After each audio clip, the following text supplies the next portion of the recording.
Hi everyone, for those that don't know me, my name is Jamie Prickett. I am the co-CEO of Associate Owners Group, otherwise known as AOG. And I'm also the co-founder of Experior and the former CEO of Experior Financial Group. And I wanted to share 10 reasons why Experior took a serious look and ultimately made the move to become a part of AOG. And before I get into that, I just want to share that Experior, prior to becoming a part of AOG, was on a massive growth curve. In the last 12 months, we've taken our sales force from 7,500 licensed agents to almost 16,000 licensed agents. So we've experienced exceptional growth. In addition to the growth in licensed agents, we've also increased our volume. Year over year, we're currently tracking at more than triple the volume we were doing in both life and annuities, and also some other ancillary products and referral programs that we offer. So I wanted to share with you that we didn't need a sellout and we didn't need someone to buy us. As a matter of fact, it would be the worst time ever to sell on a growth curve like that because you'll never get the multiples in your business when your company's scaling at that level. I actually had a conversation with someone at Goldman Sachs, and they advised that if your business is growing beyond 30% a year, it's probably not best to be looking at a sale. So we certainly weren't looking for a sale. As a matter of fact, my heart is so in this industry. I'm only 46 years old as of the recording of this video, and I still feel like an infant in the business. I feel like I've got another 20, 30, 40 years ahead of me, God willing. So I wasn't in a position where we wanted to sell out, because I feel like when a company is sold and there's no longer equity there, not only could that potentially rip the heart out of the business, it could also be a red flag for agents in the business that are dreaming of ownership and dreaming of being a part of,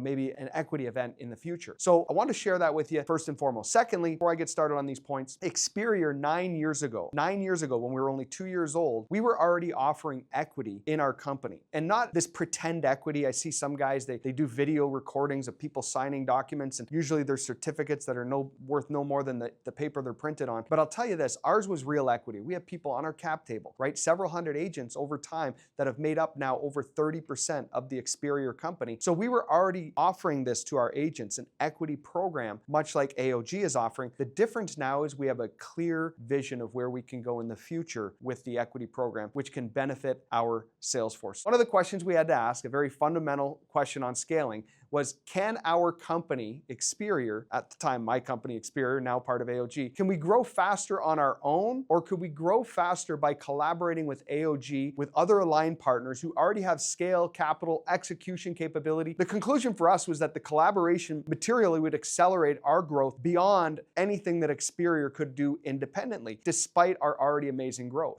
Number two is that AOG provides leverage through shared technology, resources, operational experience, leadership infrastructure, allowing Experior to also scale without duplicating internal build costs. See, we have a technology team, but we also have a tech team now at AOG. And I'll tell you what, almost every company now, if they're worth their salt, they're investing in technology, they're investing in AI. But now we get to come together as a group of companies. Currently, as of this recording, 18 companies are a part of AOG, and we get to use the strategies and the expertise of multiple tech teams coming together. Number three, this partnership gives Experior access to reinsurance expertise and treaty relationships, allowing participation in the back-end economics of carriers, not just the front-end distribution of commissions. This materially changes the long-term enterprise value and equation. As a matter of fact, number four is Monte's track record. For those that don't know Monte Home was the former president and CEO of World Financial Group. He was also one of the co-founders, one of the original 4 co-founders of World Marketing Alliance, WMA, before they sold their assets to Aegon, which is now they've changed the name to WFG. And actually, funny story is Experior on staff prior to the AOG merger, and now on staff with AOG, is a gentleman named Jerry Vall, who actually initiated and successfully made that transaction take place with World Marketing Alliance and becoming World Financial Group. So Jerry Vall is one of our board members at AOG, along with Monte Home. But Monte Home, as the core founder of AOG, had this dream to build something that would offer agents ownership, because where he was previously, he wasn't able to do that. He tried on multiple occasions, but wasn't successful in getting the leadership and the powers that be to change the distribution model in order to give ownership to the agents. But over the past, Monte's already had 3 successful exits in reinsurance, which ultimately gave Experior experienced leadership in navigating these carrier economics, the risk structures, capital markets, most distribution companies that never get access to. So that was important to us. Number 5, AOG is positioned to outperform Experior on a standalone basis due to its ability to grow through acquisitions, not just organic recruiting. See, Experior benefits by being aligned with a partner that can compound faster than distribution alone. See, at Experior, all of our growth came through organic growth, right? Or finding other agents in the industry that were frustrated, but it was all done organically. We couldn't go in and acquire a group of 400 agents like we just did 2 weeks ago as of this recording, or another group of 600 agents that we're potentially bringing on in the next couple of weeks. So we couldn't do that, but now with AOG, we have the power to do that. So the answer for me was simple. Can Experior grow faster outside of AOG or inside? And secondly, could Experior grow faster than AOG at all? And the answer was clear that we can grow faster inside, which means regardless of our share value coming in, and by the way, we built a very strong 9-figure organization, but regardless of our share value coming in, because the argument I get a lot from different founders is, well, I'm not at the size I want to be yet. I'm like, and you think AOG is? We're not looking to buy an entity. We're looking to partner with an entity. This is not an exit strategy. This is a merger of sorts where you're going to exchange shares in exchange for your shares in exchange for AOG shares. And as long as we grow faster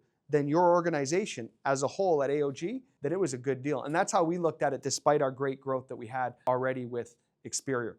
Number 6, through AOG, Experior gains indirect exposure to acquisition-driven scale without taking on the balance sheet risk, integration risk, or the operational drag internally. So for some of you, you'll understand what I just said there. That is a massive, massive deal. And it's something that we can actually build out. And what they built out for Experior when we did this was complete autonomy and control of our enterprise. As a matter of fact, the only board member on the AOG board that is a board member on the Experior board is myself. They didn't ask to come in and change things and operations and systems. As a matter of fact, contractually, AOG can't do that because we designed it that way. And we'll design it that way for you as well if you so desire. Number 7 is that Monte maintains relationships with 3 individuals who have collectively taken companies public already, 2 of which are already investors in AOG, just in its infancy and startup. And with Experior having the strategic access to capital markets experience, this also validates our long-term institutional ambitions. Imagine this, 2 investors already taken companies public. Where do you think that, or 3 of them, but one of them is going to be an investor institutionally, but where do you think we're taking this company? See, our goal is by the end of 2028 is to be IPO ready. Whether we pull the trigger or are able to pull the trigger at that time is up for debate because there's no guarantees, but I will guarantee you this, we're gonna fight like crazy and we're gonna build this thing to do what we can do to make sure that we are IPO ready by the end of 2028. Number 8, institutional capital already aligned with AOG provides third-party validation of the strategy. As I mentioned, we already have an institutional investor. We've got 2 more coming on in this next capital raise. This validates essentially the value of our company, right? Because institutional investors, they have a fiduciary duty for their investors. I believe they have a fiduciary duty, but I know that they're not going to be in business long unless they're doing the right job for their investors.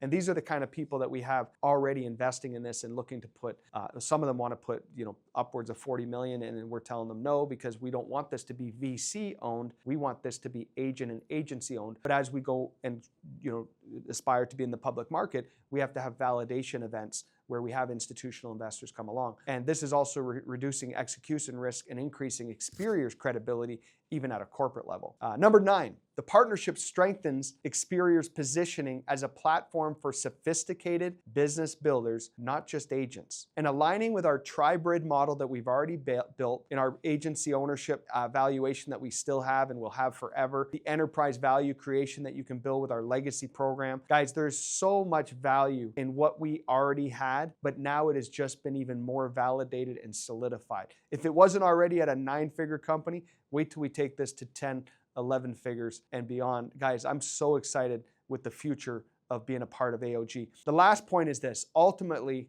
Experior partnered with AOG because of the upside potential. Experior retains control of its brand, our compliance, our culture, while gaining access to faster scale, deeper economics, acquisitional growth, capital market pathways that would have taken us years to build independently. Long story short, I believe with everything in me that Experior could have done some amazing things and already has done some amazing things. Our goal this year is to grow Experior to 50,000 licensed agents, but we also want to grow AOG with our acquisitions and everything else to over 100,000. So we have some massive, massive ambitions. Experior has some goals. We've got other enterprises that are already a part of this, which if you've already sat down with myself or one of the people on the board of Experior, Jerry, Monte, myself, maybe you sat with Louis, maybe you sat with Chris Felton, some of the others, We have an amazing task force right now sharing this message with everyone. Our goal by the end of this year, it's right now early 2026 as I'm recording this, and our goal by the end of 2026 is to have over 100 companies in the portfolio